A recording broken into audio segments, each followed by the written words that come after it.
Hey everybody, welcome back to my channel. This is WireDogSec, back with another video for you guys. Today's video, we are going to cover some news articles because it's been a while since I posted anything about the cybersecurity news, and I love checking cybersecurity news. I try to check it at least once a day to see what's going on in the industry, what's going on out there, what kind of new types of cyber attacks or old cyber attacks that are becoming more and more effective to these organizations out here, to victims, to targets, you name it. All right. A lot of times it comes down to cybersecurity best practices. They're not being implemented or they're not being implemented properly. So let's go ahead and dive into this. Hey everybody, welcome back to my channel. Be sure to hit the like button, comment, and subscribe. Once you subscribe, be sure to hit that notification bell. All right, so you know every time I post a new video. As you can see here, most people that view my videos, view my channel, are not subscribed. Now, if you do subscribe, it will help me get into the YouTube algorithm so that we can continue to grow our glorious community here. As always, thank you all for taking the time to watch. Have a nice day and enjoy the video. Let's go ahead and start cruising through a few of these articles here. This one's from CSO Online. I'll have all the links to these articles in the description box as usual. How to prevent AI-based data incidents. Generative AI simplifies work for companies as well as attackers and malicious insiders. CISOs need to be prepared. Now, I'm pretty sure I've said this several times on here before. Gen AI can be utilized for good, but also utilized for bad things, i.e., the threat actors, the attackers. They are going to be using generative AI to conduct their attacks, to improve their tradecraft, to improve their business operations, which is why you need to learn how to use generative AI to help improve your own team's capability, your organization's processes, what have you, all right? Because the bad guys using it, why not you use it as well? Let's get into it here. So this is every company's nightmare. A competitor is targeting its own customers with target campaigns, yada, yada, yada. Basically, it's saying that an example here is that a employee used AI to steal a bunch of information from their internal database and then took it to a new employer. Okay. And it says, according to a recent Gartner survey, the most common AI use cases include Gen AI based applications such as Microsoft 365, Copilot, and Salesforce. While these tools are an excellent way for companies to increase productivity, they also pose a major challenge for data security. And I'm pretty sure they have some types of DLP solutions out there for AI so people will be at least detected on this behavior, if not prevent it from happening. Okay. I would definitely recommend looking into that, see if they have DLP for that. I know this has been a big issue in like legal reasons and stuff like that for organizations. Data risk research shows that almost 99% of authorizations are not used, with more than half of them being high risk. In principle, unused and overly broad access rights are a problem for data security. AI exacerbates the situation many times over. When a user asks AI assistant a question, the tool formulates an answer in natural blah blah blah blah blah blah blah. All the data that the user can access, and even if the user is not aware that they have access to it, according to Copilot, can easily disclose sensitive data, and that's true. I believe there's been attacks out there with people just testing AI, seeing what they can get back from it, asking it sensitive or asking it questions to basically detail or bring back sensitive information about databases and stuff like that. So I guess this would be an example of what's happening here, right? Which goes back to DLP. Do you have a proper DLP program in place, and are you looking at these risks here? Okay, all these articles are gonna have lessons learned. Okay, so make sure to pay attention, take notes, ask yourself, can this happen at my organization? And if it does, what can I do to respond to this, or what can I do to prevent this from happening? All right, AI lowers the barriers for attackers, which we already knew here. Okay, if you ever use these co-pilots, ChatGPT, or Perplexity AI, or whatever, okay, ask it some questions depending on how detailed you are. You can ask it to build you like scripts, stuff like that, which I believe this is what it's talking about. So AI has made the days when attackers had to hack systems and slowly and carefully scout out the environment a thing of the past. Now they can simply ask an AI assistant for sensitive information or access data to move laterally within the environment. The biggest challenges for cybersecurity posed by AI are the following here. Since employees have access to too much data, sensitive data is often not marked or is incorrectly. See, best practices, folks, is what I just said earlier. Insiders can quickly find and exfiltrate data using natural language. Attackers can find secrets, blah, blah, blah, blah, blah. And you can see the rest here. And I'm assuming if AI is hooked up into your environment some way or another, they can just ask the AI assistant to look for stuff. Like, I would say SharePoint, for an example.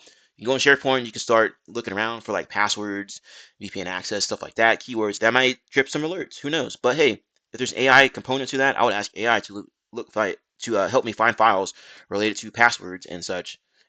Sometimes you have to sweet talk AI to make it do what you want it to do, because a lot of times it'll flag you and say, "Oh, that sounds malicious." Well, I'm not going to do it.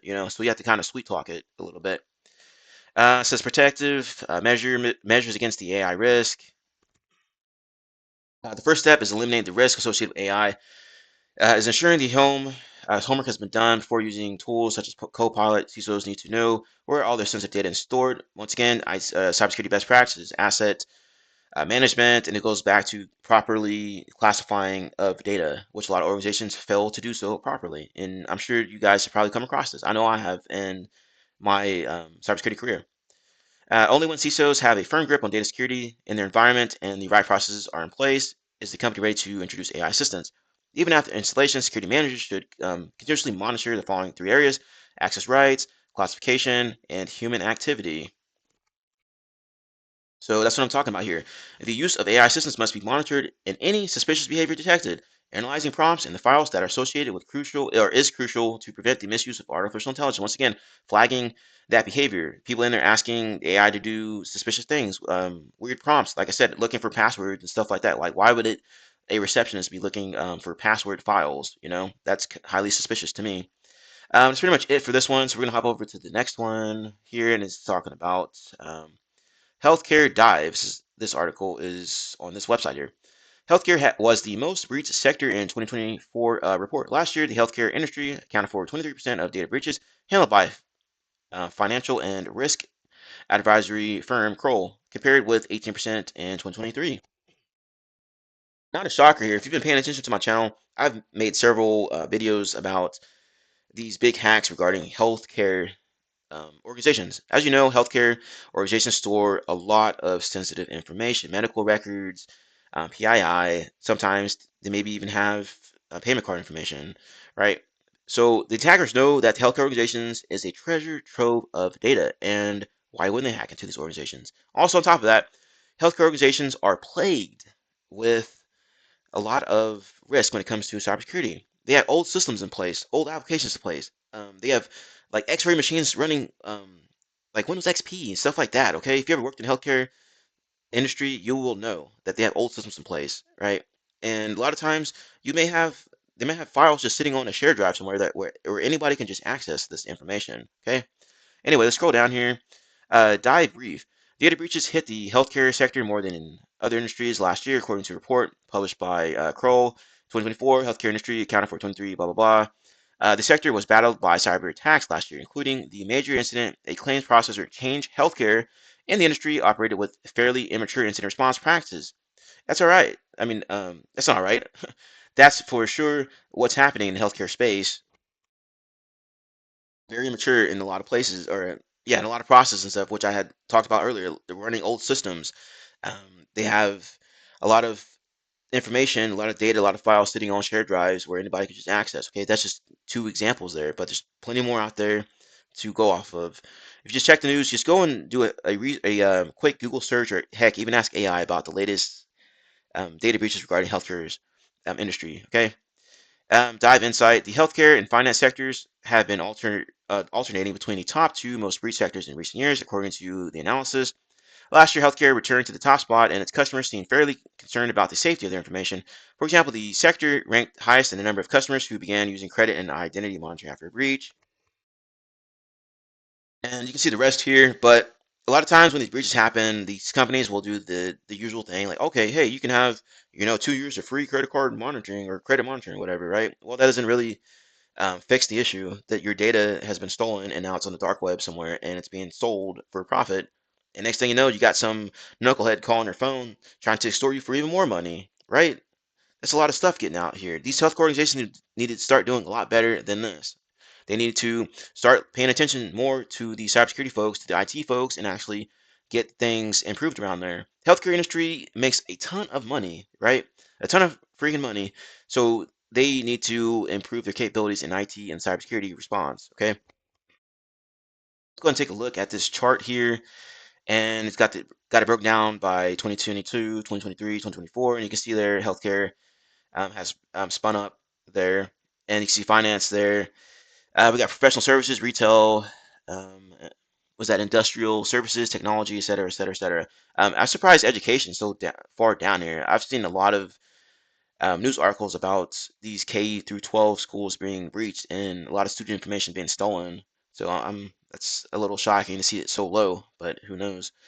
Let's see here. Healthcare has become a major target for cybercriminals, given the high stakes of care delivery and the value of sensitive health data. Still, the industry is underprepared compared with others, and it has fewer advanced security capabilities, according to the Kroll report published last spring, et cetera, et cetera, et cetera. So if they get breached, a lot of times they'll be in violation of HIPAA, so they end up on the what is it, HHS or OCR? I call it the wall of shame, right? So basically, it's like this website where they post all the healthcare related organizations and their data breaches and information about that. I call it the wall of shame because that's pretty much what it is. Hey, you messed around and you found out that your information got stolen by threat actors. Now you're going to be posted for the entire public to see. All right, so that wraps with this article. Next article is this one talking about the crypto space, right? Bybit restores 1.4 billion in stolen ether, and this is on Data Breach Today. Okay, crypto firm offers up 140 million bounty for recovery of hacked funds. Well, good luck with that.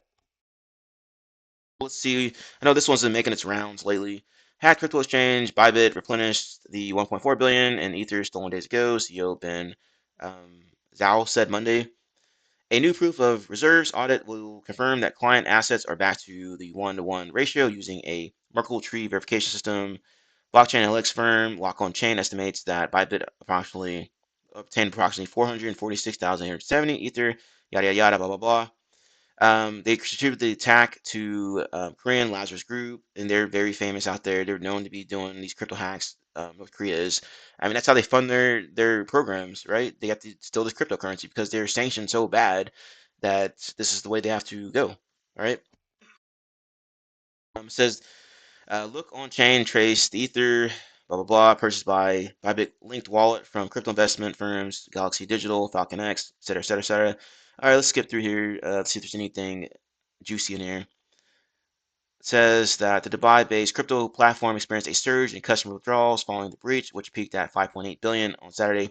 Proof of reserves auditor Hacken said that Bybit's holdings still exceed its liabilities, ensuring that user funds remain fully backed. That's good. I mean, that's awesome. They can replenish these funds here because that would suck to lose all this money. Like, imagine your crypto exchange getting just robbed and all your funds are gone, right? That would be really crappy. So I'm glad they got this money restored here. The Bybit hack marks a new phase in attack methods featuring advanced techniques for manipulating user interfaces, Checkpoint said in a blog. Rather than just targeting protocol flaws, the attackers used clever social engineering to trick users, which led to the compromise of major institutional multi-sig setup, it said. Says the hackers exploited a vulnerability in the Gnosis safe multi-sig system instead of on-chain voting. Gnosis Safe relies on externally generated signatures, making it vulnerable to UE, manipulation, malware, and unauthorized signatures. The attacker targeted multi-sig signers, likely using phishing, malware, or a supply chain compromise to gain access to their devices. Victims unknowingly interacted with a fake UE that mimicked the trusted power or provider, applying a transaction that gave control over the cold wallet. This is pretty sophisticated. This is awesome. I like reading. Well, I like reading about these types of attacks like this because this is like very very interesting to me at least that they came up with this attack vector, right? That's crazy. But I'm not going to read the rest here. You can go ahead and check out the article to read the rest here. It goes in and talks about Lazarus laundered over 200 million between 2020 and 2023, primarily using mixers and peer-to-peer platforms. Mixer is basically how they launder their money. Okay, um, they're using these crypto mixers out there on the dark web or whatever to basically try to hide their ill-gotten gains. Okay. It says, but chain analysis has reported a shift toward cross-chain bridges as criminals refine their laundering methods. See, cyber criminals are constantly working on their trade craft. Okay, why aren't you? Why aren't you working on your trade craft? That's why I always reiterate that you need to constantly be learning something, constantly sharpening the axe. Okay. Says the company has asked the brightest minds in cybersecurity and crypto analytics for help in recovering the hacked funds, offering a reward of 10% of the amount recovered. This could total 140 million if the entire hacked amount is retrieved. Well, once again, good luck trying to get this back. I don't see this happening, but hey, I could be wrong. Hopefully, I'm wrong. Hopefully, you get all this money back. That's it for this article. Next one, we're going to talk about so on CNBC, and it says the foundation of modern software development is under rising cyber attack. Okay, So we're going to look at these key points here. Organizations are seeing a rise in cybersecurity attacks against application programming interfaces, APIs, and they aren't always prepared to defend themselves. As the foundation of modern software development, APIs facilitate communication between apps and fuel digital transformation.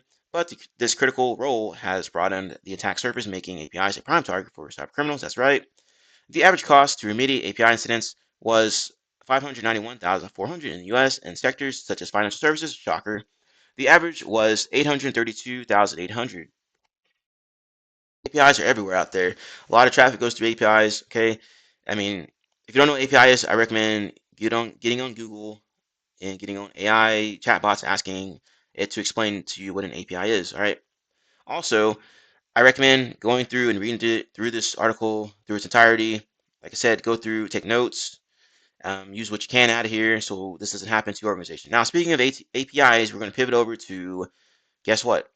API University. As I've said on his channel several times, this is a great place to go and learn about APIs and how to secure them, how to hack into them, how to think like a hacker, how a hacker views your APIs, and how they conduct attacks against your API interfaces, okay? And there's tons of training on here. You can see courses, certifications, instructors, resources here. All right, there's even APIsec Con is coming back. It was awesome last year. I'm going to try to attend this week as well on the 27th. All right, so don't forget about that. And if you go down here and start talking about some of the courses here, all right, various different courses to go through. Now, some of these are like PowerPoint based, right? But there's some good information in here. So if you go through these courses, make sure to take notes, and then maybe you can apply some of this information in your work environment and such. But I would say my favorite course in here is probably this API pen testing course, and then this OWASP API top 10. Probably my two most favorite ones in here. And also they have certifications and exams, which I just purchased both of these vouchers, so hopefully I can pass both of them soon. They are doing a discount of 50% off on these, okay? Check my post on my page and you will see the discount code. They posted it on LinkedIn. I think it's like AU 100K or something like that. But check my post and you will see that discount code in there if you're interested in taking these exams, okay? Like I said, I already bought vouchers and I can't wait to go through and hopefully pass these exams. Okay, all the courses are listed inside of here, which are free, okay, that you need to pass these exams. This one's a multiple choice exam, this costs one, and this one here is an actual practical application exam. Here, it says hands-on exam, okay? But that is about it. Like I said, APIsecCon, go ahead and sign up for this. Now, if you do not get an invite for this, make sure to email Dan, all right? Let him know that you didn't get an email invite. That's what happened to me. I didn't get an email invite. I checked my spam folder, everything. So email Dan to regarding any issues, and then he'll get you hooked up with everything. Okay, so don't miss this. Make sure to tune in if you can. If you can't, I'm pretty sure they'll have this recorded and then they'll upload it to their YouTube channel. Okay, go to the YouTube channel. A lot of good stuff on there as well. Check it out. Okay. And it says here, join us February 27th, half a day of free live API security sessions specific to API testing. This event will feature insights, best practices, and hands-on workshops with API security and testing experts. It sounds very exciting to me, at least. Awesome. We are going to wrap up this video. Hopefully, y'all found this of value. If you did, be sure to like, comment, and subscribe to the channel. All right. As always, thank you all for taking the time to watch my video. Never stop learning. Have a good day, and I will see you later.